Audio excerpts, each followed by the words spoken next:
Poppy stood at the edge of the Cliff House balcony, the Pacific wind whipping her hair into a frenzy as she stared down at the swirling gray water below, her heart pounding with the aftershocks of an earth-shattering revelation. She had always loved Luna with a mother's fierce devotion, cradled her tiny frame against her own chest, and whispered bedtime lullabies in the soft glow of oceanfront twilight. Yet when Luna's lifeless body was found, swept up by currents no one could control, Poppy felt an unexpected lightness settle over her chest. It wasn't callousness, but release, a liberation born not from malice, but from the knowledge that Luna was not her blood, that the child she had spent every breath defending was, in truth, adopted. The secret had lain dormant in her soul, a dormant ember she had buried so deep she nearly forgot her own truth, but in the shattering silence of Luna's disappearance, that ember flared into a blaze. She remembered, with a clarity that cut sharper than shattered glass, the night she had been handed a tiny bundle swaddled in white, the midwife's gentle voice telling her the truth. This child was a gift beyond nature's design, chosen and entrusted to her care by a stranger who feared the world could not keep her safe. In that moment, Poppy realized she had been free all along, free of the genetic bonds that savage grief often used to tear the living apart, free of the guilt that clung so stubbornly to mothers who lost their own flesh and blood. Luna might be gone, but Poppy understood, in a way she could never have articulated before, that the loss belonged to another, that the void opening in her chest was heartbreak refracted through the prism of adoption. An absence that belonged to someone else's story. And so, standing there in the wind, she whispered a promise to the waves below. "Rest easy, my sweet girl. Your truth is my blessing." But as Poppy stepped back from the ledge, the world's axis shifted beneath her feet. Whispers among the Forrester and Spencer families had begun to coalesce into a grim chorus of speculation. Who was Luna's birth mother? Who in this tangled web of love and betrayal had surrendered a child only to see her life extinguished before it really began? Rumors swirled that Poppy's relief was not born of indifference, but of something far more dangerous, that she knew the secret identity of the real mother, and that knowledge freed her from the awful weight of a biological bond. It was Deacon who first pressed her during that tense dinner at Forrester Crest, his voice low and urgent, his hazel eyes searching hers for a flicker of truth. "Poppy, what aren't you telling us?" he demanded, and her heart pounded so fiercely she thought it might burst. Yet she only replied with a measured calm, "I'm lighter now because my sorrow isn't rooted in blood. I gave Luna everything I had, but she was never mine by blood. I mourn what I raised, not what I bore." Her words fell like a guillotine's blade, and even Deacon recoiled, unable to slice through the steel of her composure. The next revelation, when it came, unfolded with all the drama of a Shakespearean tragedy. A chance encounter in the archives of the courthouse annex. Sheila Carter, incarcerated, and yet more alive than ever, surrounded by folders of legal documents, her eyes alight with malevolence when Poppy walked in. Sheila looked up, her lips curling into a smile that didn't reach her eyes. "I've been waiting to tell you, dear Poppy," she said, her voice a silken poison. "Luna was mine. Every tooth and eyelash was mine." Poppy laughed then, a brittle sound that echoed off the cold, gray walls. "Sheila, darling, you wish," she said, but Sheila's next words stole the air from her lungs. "Oh, I don't wish. I know. I've known since the day she was born, and I waited until the time was right to reveal the weapon I kept hidden in your arms." A weapon. The word shattered Poppy's fragile calm. She realized in that moment that Luna's death was more than a tragic accident.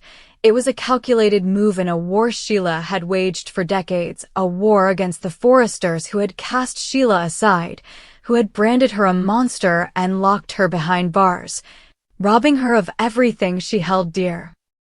And now, Sheila had Luna's body in her crosshairs, using the child's life and death as the ultimate bargaining chip, a terror to hurl at the family that had wronged her.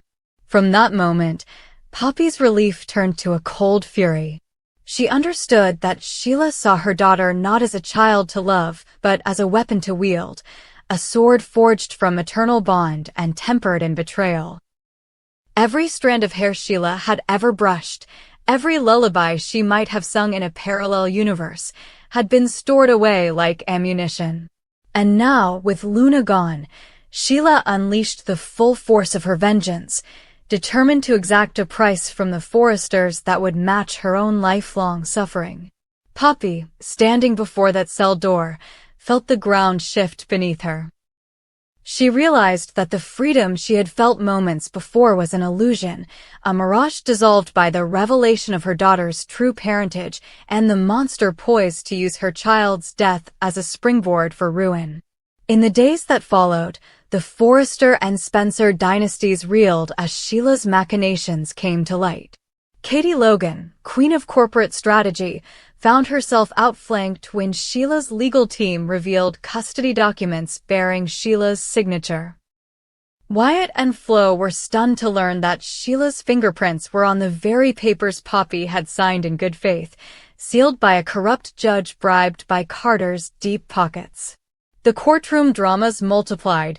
Bill Spencer called an emergency hearing to contest the custody reversal, only to discover that Luna's adoption records had been declared void by a procedural technicality. Bill, fueled by paternal rage, stormed into the legal chambers, demanding justice for his son's lost love, but Sheila's lawyers smirked behind jeweled fingers, secure in their knowledge that the law was now firmly on Carter's side. Finn, torn between his loyalty to Liam and his own desperate need for maternal closure, confronted Sheila in a tense visitation room. "You killed my sister," he accused, and Sheila only leaned forward, her eye dark with triumph. "No, dear boy," she whispered, "I gave her back to me. You took a life, but I reclaimed my child." The mood shifted from grief to outright terror. Forrester designer Hope Logan barricaded herself in her atelier, sewing a wedding gown none of them wanted to wear, a gown that became a symbol of love trapped beneath a tombstone of lies.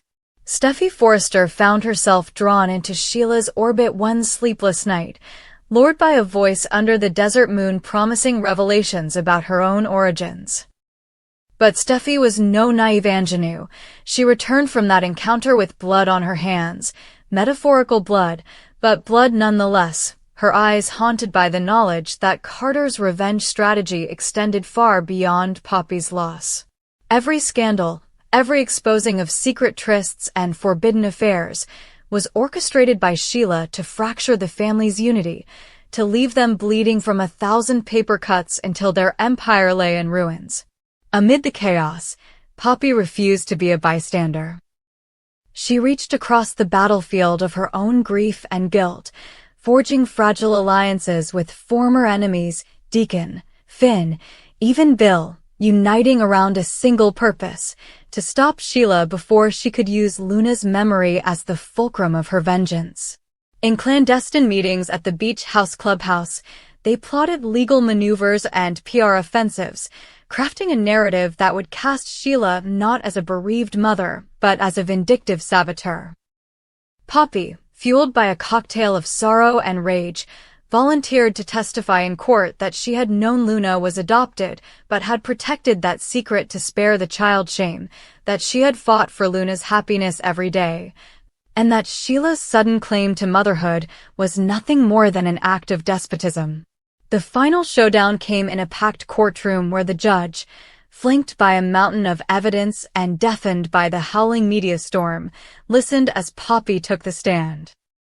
Sheila's expression was a mask of contempt, but as Poppy's voice rang out clear, unwavering, drenched in both sorrow and steel, the courtroom fell into a hush. She recounted the day of the adoption, the documents she had signed without hesitation, the love she had poured into Luna's life, and the moment she learned that her daughter's true mother had manipulated the very paperwork meant to protect the child. When she finished, she looked Sheila straight in the eye and said, "You view Luna as a weapon, but she was never yours to wield. The verdict that followed was seismic. The judge invalidated Sheila's claim to Luna's adoption, declared the original decree permanent, and slapped Carter with criminal charges for forgery, fraud, and emotional abuse. Sheila's triumphant castle of vengeance crumbled into legal dust, and as officers led her away in handcuffs, Poppy felt a bittersweet victory. Luna remained gone, her laughter forever silenced, but her memory reclaimed from the jaws of vindictive ambition. Poppy stepped from the courthouse into the golden California afternoon, her heart heavier with loss yet lighter with the certainty that her daughter had not been used as a pawn in Sheila Carter's war. The Pacific waves rolled in beneath the balcony where she once felt free, and now she felt something more, the hard-won piece of truth laid bare, the knowledge that love, bloodbound or chosen by heart, would always outlast the darkest schemes. In Luna's name, Poppy vowed to protect all that remained of her family's legacy, ensuring that no one would ever again mistake grief for an open pathway to revenge. In the days that followed the courtroom climax, the spires of Spencer Publications and the terraces of Forrester Crest seemed to shimmer with fragile hope, yet beneath that glittering surface, currents of tension still ran deep. Bill Spencer, now confined to house arrest in his sprawling ranch home, transformed his penance into a mission of healing, daily video calls with board members to reassure them of his commitment, meticulous attendance at parenting classes to atone for his lapse, and long afternoons spent sketching designs for the Luna Nozawa Foundation, a charity he vowed would honor his adoptive daughter's memory by supporting foster children and families navigating adoption. Each morning at dawn he rose and jogged the perimeter of his property, the crisp California air a reminder of the freedom he forfeited and the freedom he hoped to grant others through his foundation's work. Even as the legal stipulations barred him from direct contact with Luna's presumed birth relatives, Bill poured every ounce of regret and love into establishing scholarships in Luna's name, soliciting donations from industry friends and rivals alike, and insisting that Grace Buckingham spearhead the inaugural gala, an event that would bring together clients, critics, and colleagues under one roof to celebrate a life cut tragically short and the promise of future generations. At Spencer Publications' new executive suite, Katie Logan and Wyatt Spencer navigated their uneasy partnership with a blend of strategic brilliance and overheard resentment. Katie, armed with the judge's verdict and the media's attention on Sheila Carter's downfall, capitalized on the moment to push forward a bold digital expansion, a streaming platform dedicated to unscripted documentaries about real families overcoming adversity. She argued that Luna's story would serve as a powerful cornerstone, and Wyatt, still reeling from his father's downfall but determined to honor his mother's tenacity, greenlit the proposal despite whispers that such a venture could further strain their already fraying finances. Together, they scheduled back-to-back strategy sessions, invited tech investors to tour their cutting-edge offices overlooking downtown Los Angeles, and launched a social media campaign under the hashtag #RememberLuna, featuring Poppy's heartfelt video testimony from the courthouse steps. Yet every evening, Wyatt found himself alone in the high-ceiling boardroom long after Katie left. Haunted by memories of his father's booming laughter and the stern lectures that once defined the Spencer family's ironclad unity, he wondered whether rescuing the company from scandal was enough to save the relationships that scandal had fractured. Meanwhile, at Forrester Crest, Steffi and Finn threw themselves into design work as a salve for their collective wounds. Their new capsule collection, Phoenix Rising, drew inspiration from Luna's favorite childhood drawings, abstract butterflies and swirling constellations, in a bid to capture the beauty that arises from breaking free of personal tragedy. Steffi stayed late in her studio nearly every night, her needle and thread weaving resilience into each seam, while Finn consulted with Brooke and Ridge on logistical support, aligning family resources to help promote the line. Hope Logan, too, lent her voice and her connections, arranging an exclusive feature in Forrester magazine and lining up interviews with top fashion influencers. Even Eric found purpose in mentoring young apprentices, reminding them that innovation often springs from adversity. In each seamstress's stitch and each intern's sketch, the Forrester name reasserted itself as a beacon of creativity and compassion, a direct rebuke to Sheila Carter's campaign of destruction. Yet Sheila, far from broken by her thwarted coup and criminal charges, plotted her next move from the confines of her maximum security cell. By day she feigned contrition to her new cellmates and the prison staff, but by night she pored over smuggled documents and tapped coded messages through her attorney. She had learned that Poppy's testimony had unraveled her legal claims, and in retaliation, she orchestrated a scandalous leak.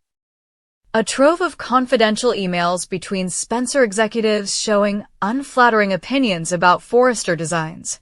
The leak hit the industry like a wrecking ball. Clients paused their orders, social media critics pounced on the perceived backstabbing, and Forrester's stock ticker wobbled as Wall Street analysts warned of a reputation crisis.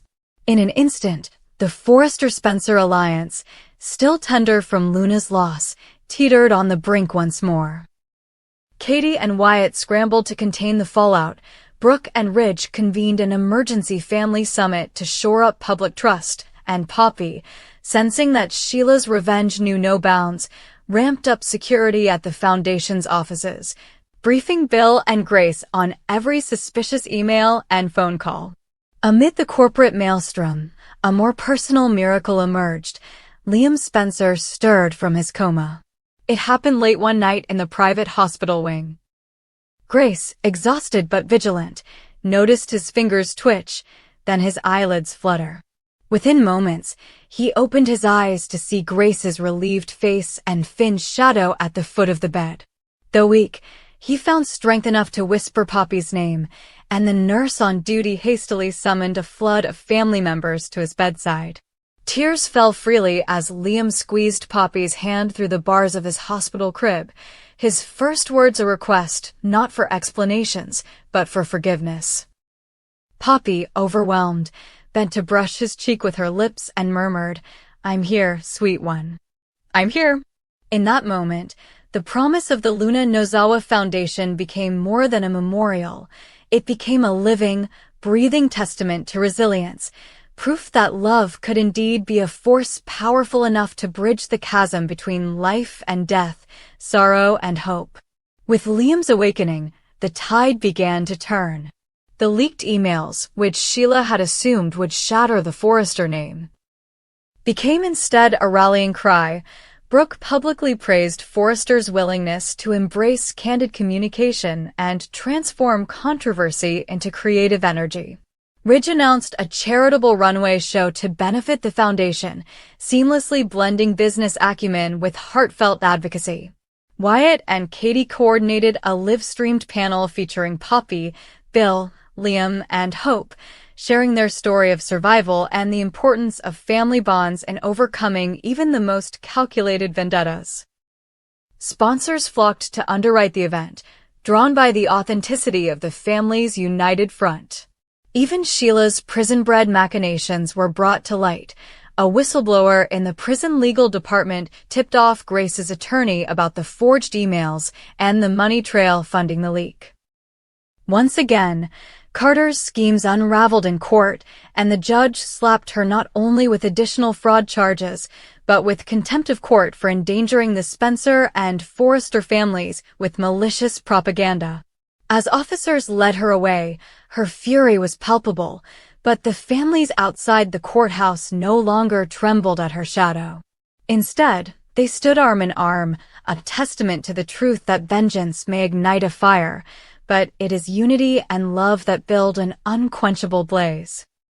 By the time the Remember Luna gala lit up the grand ballroom of the Beverly Hills Hotel, the Spencer and Forrester dynasties had not only survived but emerged stronger. Bill, in a tailored dark gray suit that contrasted with his customary bold patterns, took the stage to deliver a eulogy for Luna that soared beyond tears, transforming tragedy into a call to action for every parent, foster guardian, and adopted child in attendance. Katie glowed beside Wyatt as they announced a multi-million-dollar endowment for the foundation. Poppy, resplendent in a sapphire blue gown, shared Luna's favorite lullaby, and Liam, seated in a wheelchair but alight with new purpose, unveiled a scholarship fund for children in pediatric recovery. Flashbulbs popped as the final notes of the lullaby faded, and for a moment, the room held its breath. Not in sorrow, but in collective resolve to honor Luna's spirit through lives remade and bonds reforged. Yet, even in this moment of triumph, the horizon remained uncertain. Sheila Carter, from her cell, sketched her next chapter in vengeance, with every failure of her schemes only fueling her resolve to dismantle the families who had betrayed her. Somewhere within prison walls, an ally unknown reached out, promising fresh leverage and a darker, more insidious strike. But for now, united on that gala stage, the Spencers and Forresters stood ready to face whatever storms might come, fortified by the knowledge that love's legacy, like Luna's, could never truly be extinguished. And so, as the orchestra swelled and the guests rose in standing ovation, the camera panned across the smiling faces of Bill, Katie, Poppy, and Liam. Proof that even the most devastating betrayals can be rewritten by forgiveness, the most vicious wars quelled by family, and the most feared weapons rendered powerless by the bonds we choose to honor.